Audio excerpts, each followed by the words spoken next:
All right. We have made a promise to you that we would introduce you to some candidates that we think are pretty good. We will introduce ourselves to candidates that we think that we have heard are pretty good.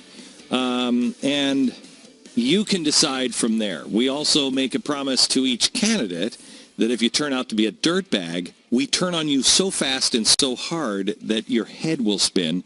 Matt Bevin almost got a little bit of that this week when Politico put a smear piece out, a total hit piece out on Matt Bevin.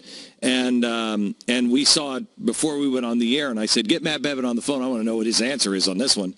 And knocked it out of the park, and we have all of the evidence that what he said on this broadcast, what was it, yesterday, is true.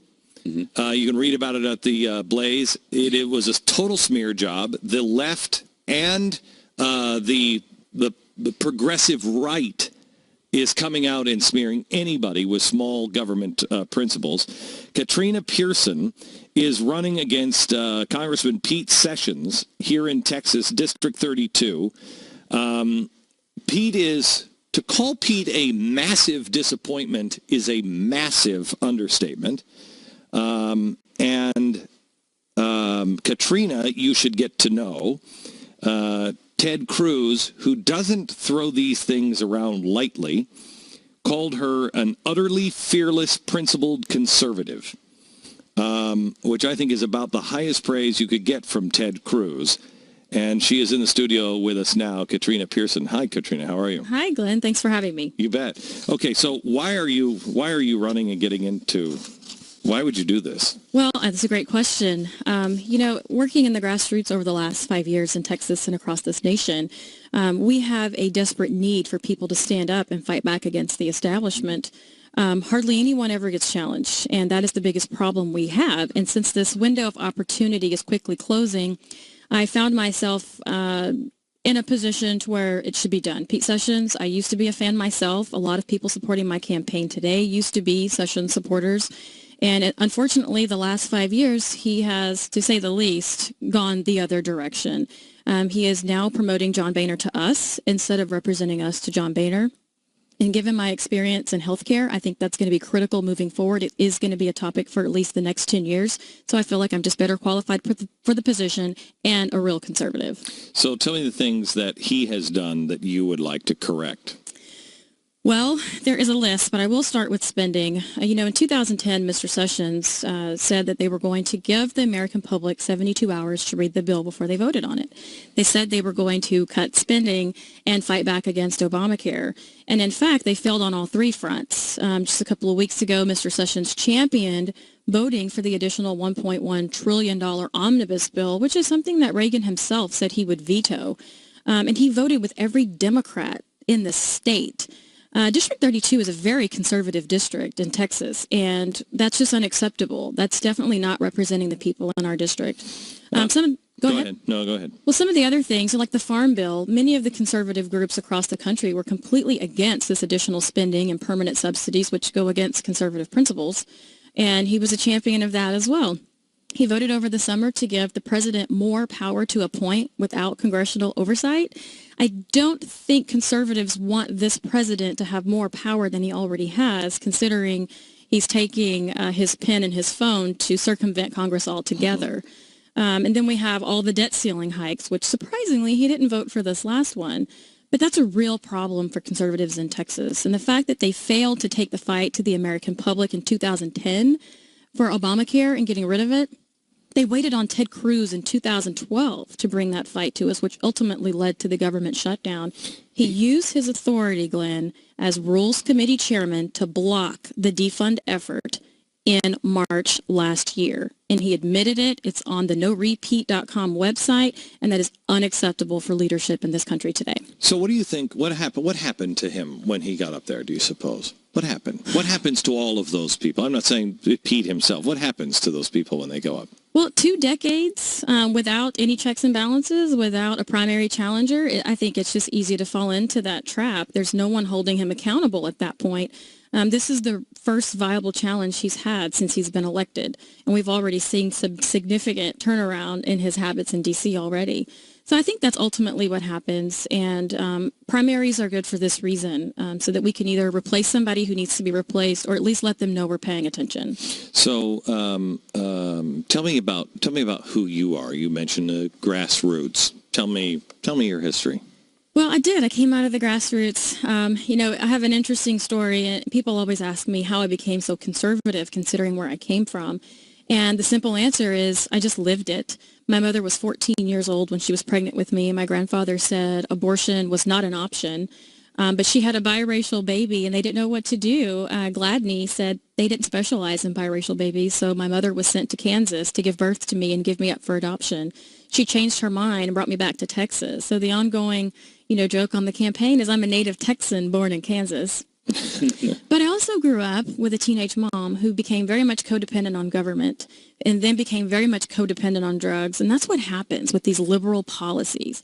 It traps you in an environment that you can't get out of. And then it finally breaks your spirit. And the rest of us caught up in that environment have to fight tooth and nail to get out of it. And I survived that. And so I feel like it's my duty to fight back against that because it's becoming the standard. This administration feels like the redistribution of wealth should be the standard in this society, and I cannot allow that. So Keith Ellison said this week that we're losing jobs, and that's a good thing because it will allow people to spend more time. Parents will be able to cook dinner instead of going out or having takeout, and people will be able to follow their passion without the worry of a job. That's a serious quote. How would you respond to that? Well, I think it's very disturbing. A lot of people ask me, how did I become so conservative? And when you ask a black Republican for their perspective, you better be prepared for the answer.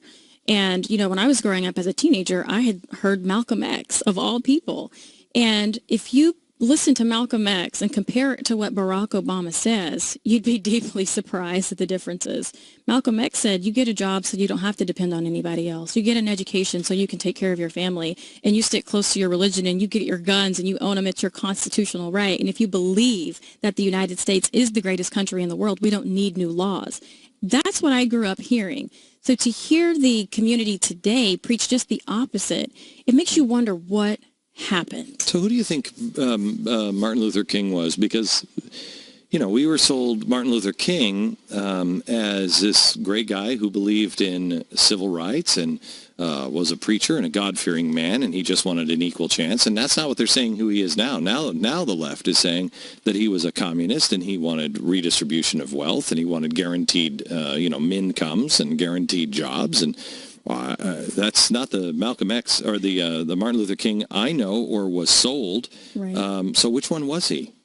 Well, in today's politics, perception is reality, just like anything else. And we really just need to look at the facts and listen to those speeches again. And, something interesting that I talk about a lot that helps other minorities that I talk to is to listen to some of these speeches back then. Malcolm X, The Ballot or the Bullet, was a very interesting speech given not too long before he was killed that talked about what would happen if the black community put their entire vote behind a political party, talked about how the white liberals were going to push progressive policies and ideology on the country that would trap them. And I look back at that and just say, wow, no wonder they're pushing Martin Luther King, because he was sort of the moderate during the civil rights movement, and he was just wanting peace and can we all just get along? And, but there's got to be fighters out there, and people follow courage, and we just need to look at the facts and stop letting them redefine essentially everything at this point. Now, we're talking to Katrina Pierson, who's running against Pete Sessions for his congressional seat in the primary. Pete Sessions, on some of these specific issues, Katrina, where do you stand? Pete Sessions voted for TARP. Would you have voted for the bailout? I would not have voted for the bailout. We shouldn't be voting for any bailouts at all. That's not the federal government's role.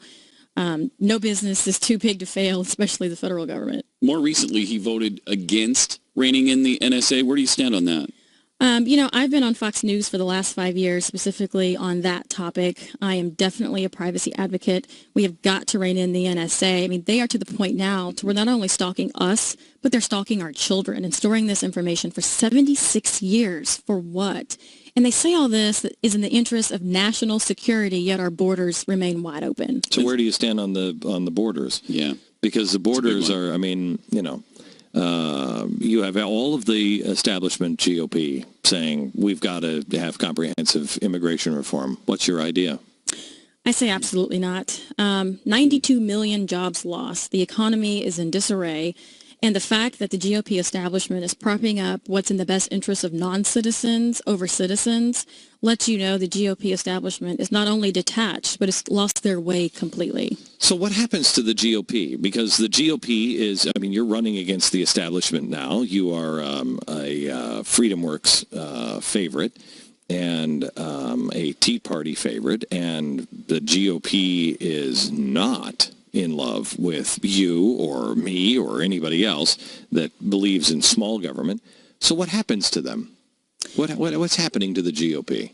Well, I think the GOP, is fundamentally dismantling itself. We saw this last year that they are trying to alienate even the remaining of their base based upon special interest. The GOP used to be the party of opportunity, the party of freedom, and now it's shifted the party of corporatism, the party of special interests and lobbyists. And what's interesting is you have the liberals who have this marriage with government, and then you have Republicans who have a marriage with big business.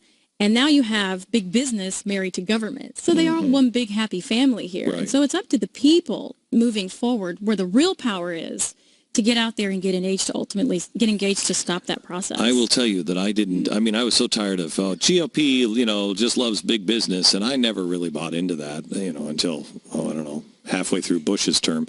I don't have a problem with big business, but I do have a problem with big business having special favors and access.